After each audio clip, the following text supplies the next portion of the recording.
Good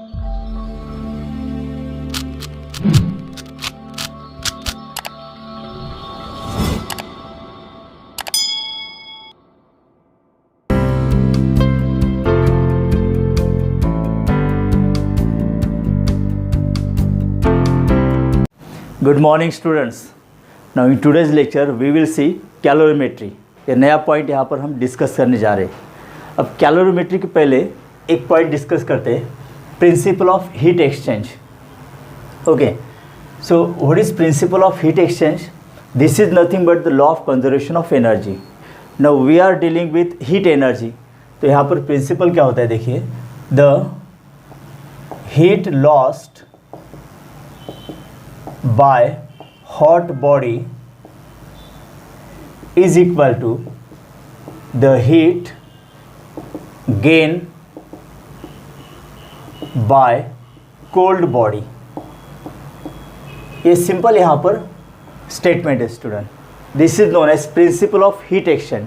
मतलब heat loss by hot body is equal to heat gain by cold body. तो हमें पता है कि heat always flows from higher temperature region to lower temperature region. तो यहाँ पर क्या होता है कि हॉट बॉडी से हीट एनर्जी ट्रांसफर होती है टूवर्ड्स द कोल्ड बॉडी, और जितनी हीट एनर्जी लॉस्ट हुई by hot body it is equal to the heat gain by the cold body. Okay, अब ये प्रिंसिपल हमें यहाँ पर वेरीफाई करना है। तो इसके लिए कैलोरीमेट्री सबसे बढ़िया टेक्निक है यहाँ पर, experimental technique. Calorimetry is an experimental technique for the quantitative measurement of heat exchange.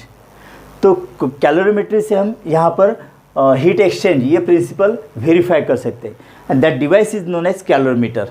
Okay, so देखिए calorimetry,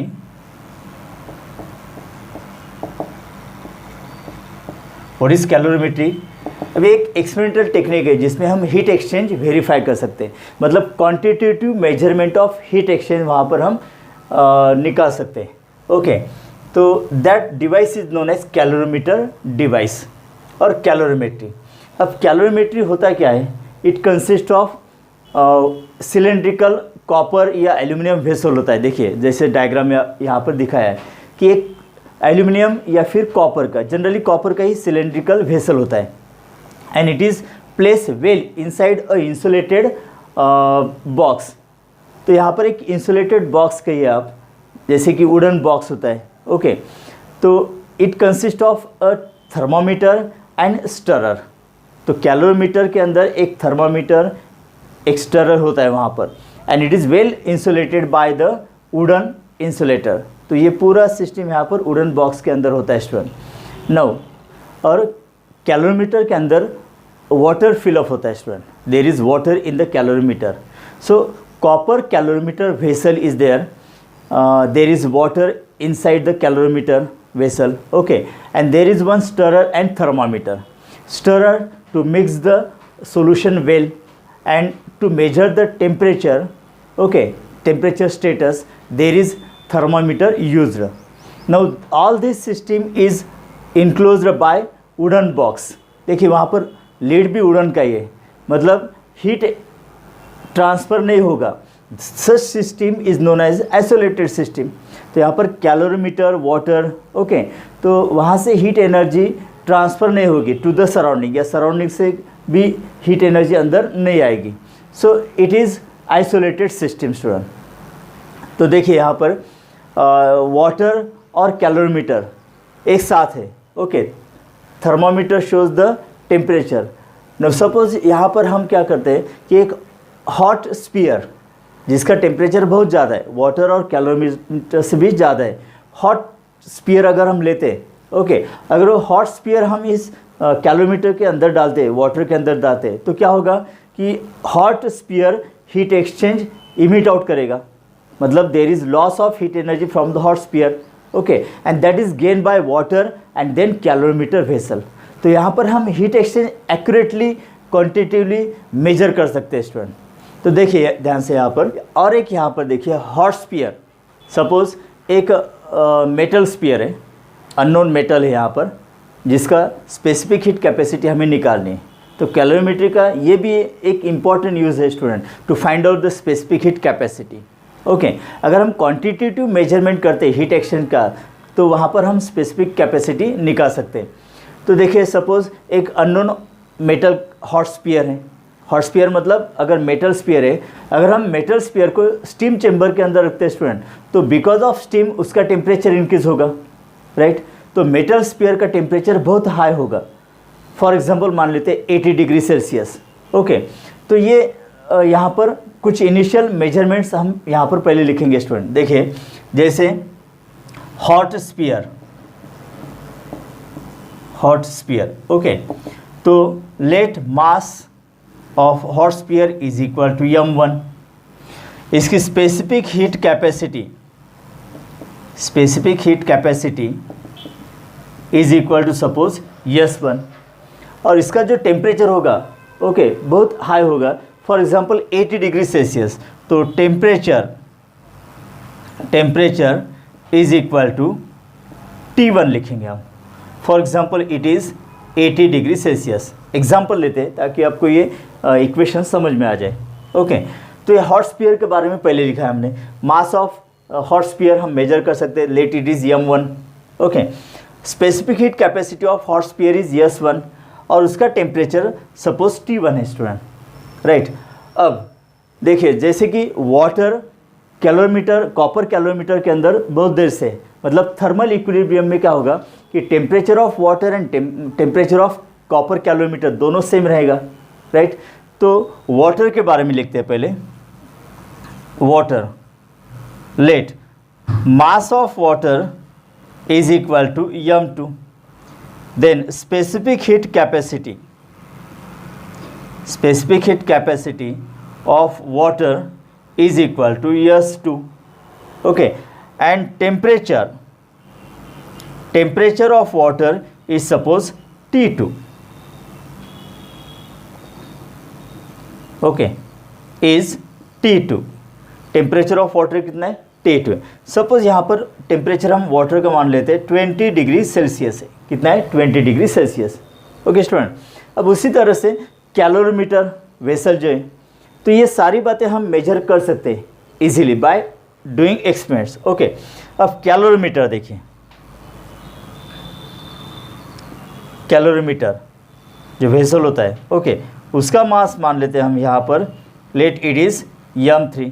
okay, specific heat capacity is equal to S3 and temperature of calorimeter vessel is equal to T2, that is 20 degree Celsius. देखिए water और calorimeter vessel after thermal equilibrium दोनों का temperature कैसा होगा student, same रहेगा ना। इसलिए यहाँ पर कैलोरीमीटर का भी टेम्परेचर मैंने क्या लिखा है T2 लिखा है, जो वाटर का है, for example 20 degree Celsius. Okay, अब देखिए यहाँ पर अगर ये हॉट स्फीयर है, इसको हम क्या करते हैं कि अगर कैलोरीमीटर का लीड हटा देते, okay, as shown in figure, and if we allow the hot sphere to fall into the calorimeter. देखिए अब जबकि ये हॉट स्फीयर कैलोरीमीटर के अंदर आ जाता है स्टूडेंट, तो क्या होगा यहाँ पर, heat is evolve bye hot sphere and heat is gained by first water and then calorimeter। तो यहाँ पर हीट एक्सचेंज स्टार्ट होगा स्टूडेंट। तो हॉट बॉडी यहाँ पर हीट लॉस करेगी और कोल्ड बॉडी यहाँ पर हीट गेन करेगी स्टूडेंट। ओके, तो यहाँ पर भी क्या होता है, कुछ देर के बाद थर्मल इक्विलिब्रियम होगा, राइट। थर्मल इक्विलिब्रियम हो जाता है, मतलब temperature of hot sphere, temperature of water and temperature of calorimeter vessel, तीनों का टेम्परेचर सेम हो जाएगा, and this is known as thermal equilibrium. Okay, तो कुछ देर के बाद क्या होगा, जैसे देखिए कि हॉट स्फीयर इस कैलोरीमीटर के अंदर आ जाता है, तो hot sphere starts to emit the heat energy and that loss of heat energy gain by water, और उसके बाद किसको मिलेगा, कैलोरीमीटर वेसल। ओके, तो यहाँ पर no heat is exchange to the surrounding, और सराउंडिंग में से भी हीट एनर्जी अंदर नहीं आती है। Okay, so this is pure heat exchange. यहाँ पर हम क्वांटिटिवली इसका मेजरमेंट कर सकते हैं स्टूडेंट। तो कुछ देर के बाद जब थर्मल इक्विलिब्रियम होगा स्टूडेंट, देखिए at thermal equilibrium, thermal equilibrium में क्या होगा स्टूडेंट कि let temperature of mixture, temperature of mixture is equal to T। देखिए मतलब अब sphere, water and calorimeter vessel तीनों का टेम्परेचर सेम होगा and this is known as temperature of mixture.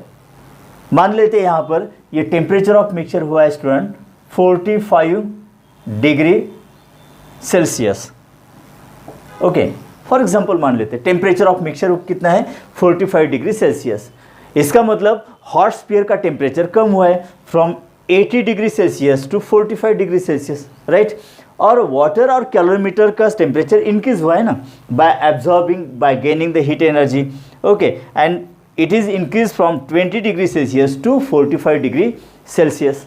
Okay, now therefore let the temperature of mixture is T।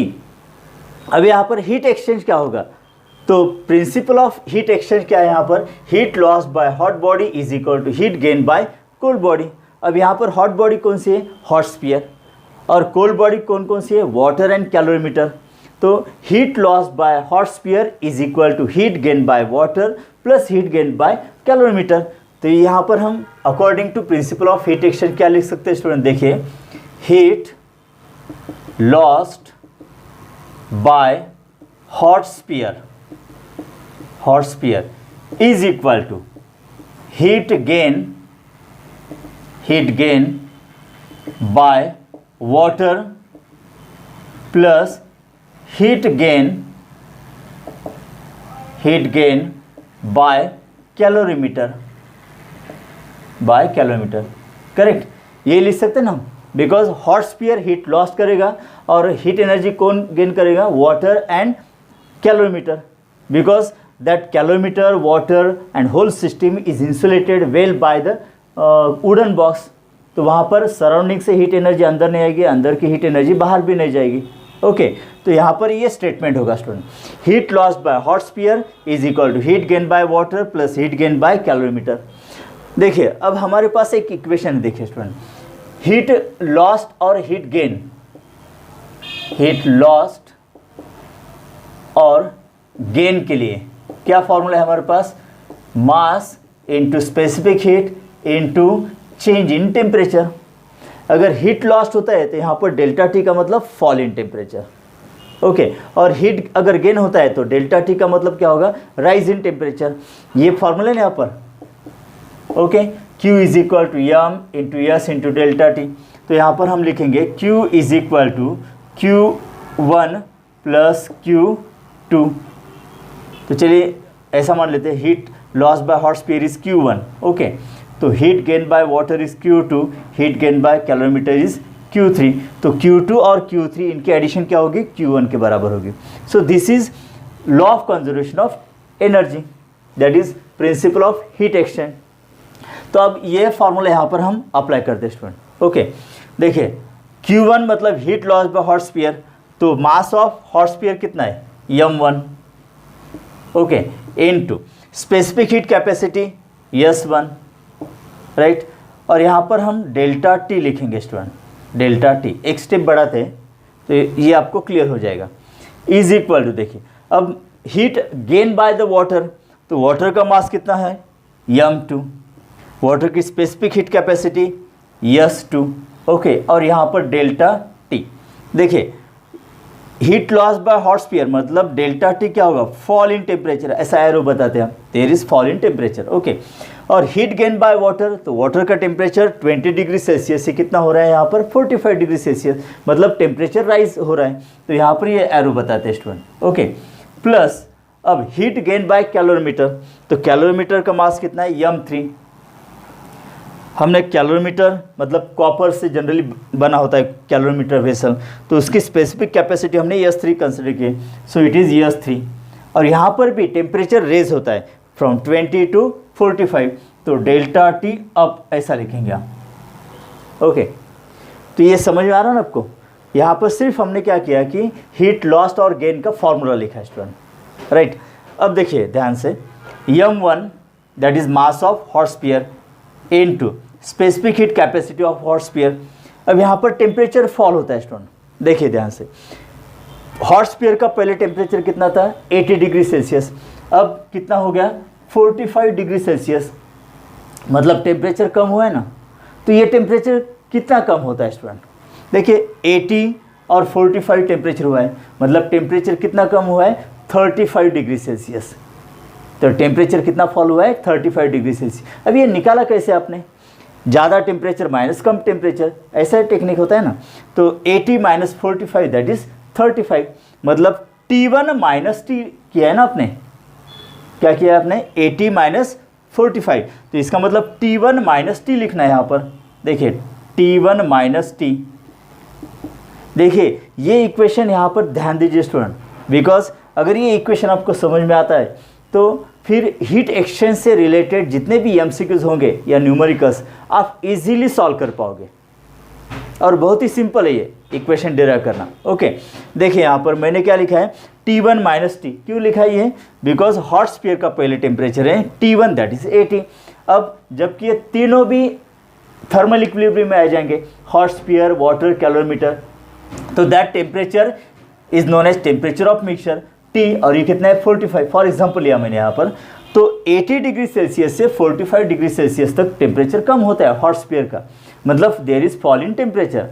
तो कितना होगा ये? 35। कैसा निकाला हमने? 80 माइनस 45, मतलब ज़्यादा टेम्परेचर माइनस कम टेम्परेचर। तो सिंबॉलिक कैसे लिखेंगे फिर? T1 माइनस टी या T माइनस T1? ज़्यादा माइनस कम, T1 माइनस टी, इसलिए T1 माइनस टी लिखा है। इतना टेम्परेचर फॉल होता है। इज इक्वल टू, अब water, heat gain by water, mass m2, specific heat capacity S2। Okay, और यहाँ पर टेम्परेचर इंक्रीज हुआ है स्टूडेंट 20 to 45, मतलब कितना इंक्रीज हुआ है? 25 डिग्री सेल्सियस से वाटर का टेम्परेचर इंक्रीज हुआ है। अब ये कैसे निकाला है आपने? 45 डिग्री सेल्सियस माइनस 20, ज़्यादा टेम्परेचर माइनस कम टेम्परेचर, ये टेक्निक याद रखिए। ओके, तो 20 डिग्री सेल्सियस से 45 डिग्री सेल्सियस टेम्परेचर राइज हुआ है वाटर का, मतलब कितना राइज हुआ है? कैसे निकालेंगे हम? 45 minus 20 that is 25 degree Celsius temperature water का इंक्रीज होता है। तो सिंबॉलिक कैसे लिखेंगे हम?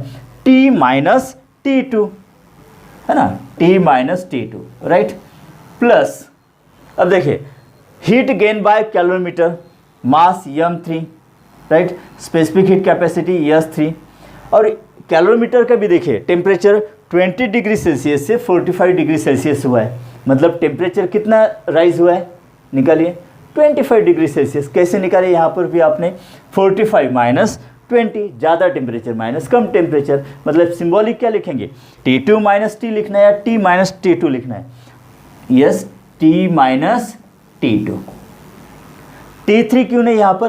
पहले हमने क्लियर किया है कि वाटर और कैलोरीमीटर एक साथ थे पहले।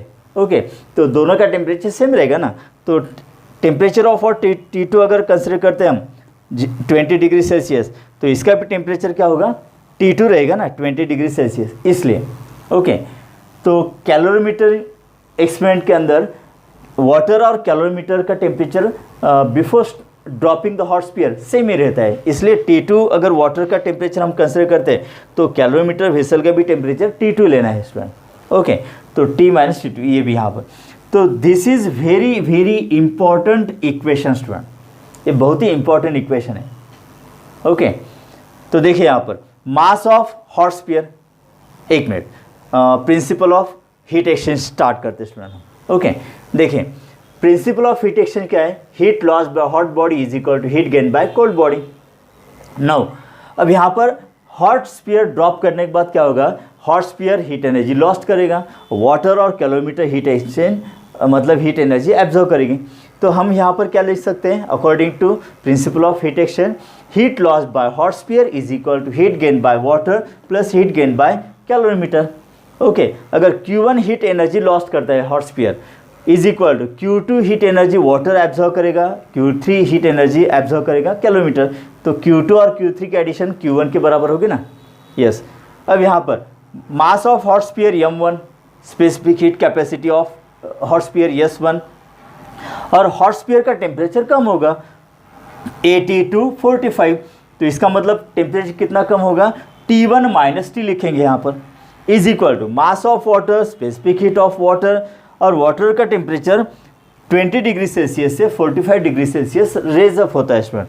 तो इसका मतलब T माइनस T2 इतना टेम्परेचर यहाँ पर राइज होगा, plus mass of calorimeter M3 specific heat capacity calorimeter S3, और यहाँ पर भी टेम्परेचर 20 से 45 तक रेज अप होता है स्टूडेंट। ओके, इसलिए राइज इन टेम्परेचर कैसे निकालेंगे हम, ज़्यादा टेम्परेचर माइनस कम टेम्परेचर, सो T माइनस T2।